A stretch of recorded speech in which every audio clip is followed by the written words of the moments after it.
love the story of Elijah found in 1 Kings, when God told Elijah to go stand before him on the mountaintop. And God sent the wind, and the wind broke apart some of the rocks. But God was not in the wind. And then God sent an earthquake, and it shook the foundations of the mountain, and parts were falling off, and things were coming apart and breaking apart before Elijah. But God was not in the earthquake. And then God sent a fire, and it burned up so much of the mountain. But God wasn't in the fire. And then Elijah heard a still small voice. That's how God speaks to us. It's a still small voice. It's a knowing. It's a thought. It's an idea. It's a perception. It's a new way of thinking. It's not what you think. It's not the big audible boom, although God could choose to speak that way. It's not like the fire and can burn things up in judgment, although He could do that. But He chooses to speak in such a way that's so quiet that you have to quiet your mind in order to hear Him. I get asked so many times, what does God sound like?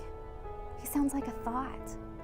If His Spirit is living inside of us because we're saved and that was a promise, why wouldn't it sound like a thought when it's coming from the inside out?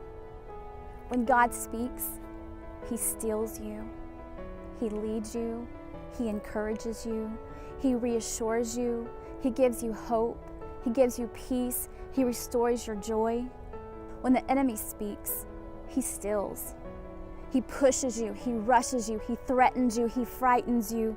He makes you think that you're not enough and that things will never change and you need to do something. You feel desperate. You need to do something to make something happen. He makes you feel like you need to take matters into your own hands.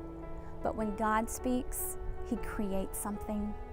He creates a sense of joy, sense of peace. God spoke the world into existence with just the power of His word.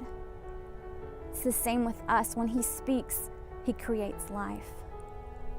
So are you ready to be renewed? Are you ready to be encouraged and lifted up? Your hope to be restored, your joy to be full. Are you ready to have coffee with the King?